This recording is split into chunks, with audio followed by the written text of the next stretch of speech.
আজকে অস্থির পরীক্ষা আছে ভাইয়া, জিপি8 একদম শিওর। আমিও ছোটবেলায় পাইছিলাম। সাকিব আল হাসানের মতো আমিও তোকে সেলুট দিলাম। আমি এমনি কাল আমার বসে অন্ধকারে সব রেসিস্টের দল। সবাই কয়টা সৃজনশীল দিছেন? 5টা সৃজনশীল দিছি, 5টা। আর আমি 7টা সৃজনশীল দিয়া আধা ঘন্টা আগে বেরিয়েছি। লাইক এ বস।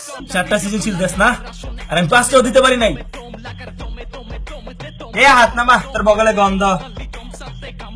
পাঁচটা লচি দিল না। তোর আমি ভাই ভাবছিলাম, তুই আমার লগে গুটিবাজি করলি।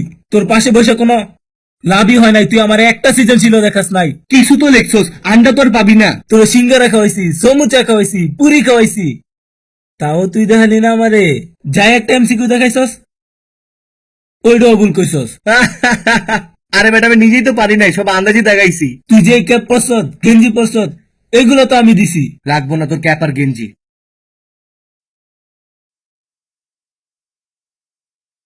এই এটাতে গরমুসিস। আচ্ছা বাদ দে, আমার কাছে পরের পরীক্ষার প্রশ্ন আছে। তোরে আমি প্রশ্ন দিমু, আর তুই আমারে দেখাবি। ক তুই রাজি? ঠিক আছে রাজি। ভাই আমগো প্রশ্ন লাগবো ভাই। আমগো লাগবো ভাই, প্রশ্ন দেন। প্রশ্ন এখন হাতি পেলাম না, ফৈনিগুলো প্রশ্ন চাই। প্রশ্ন চাস না? এই নে তোর বাংলা সেকেন্ড পেপারের প্রশ্ন। এই নে তোর গণিতের প্রশ্ন। এই নে তোর ইংলিশ ফার্স্ট পেপারের প্রশ্ন। কেমিস্ট্রি প্রশ্নটা নিয়ে যা। তুই ফিজিক্স একটা দিয়ে দে। ঠিক আছে তাহলে দিয়েই দেই। তুই আবার কাউরে প্রশ্ন দিস না।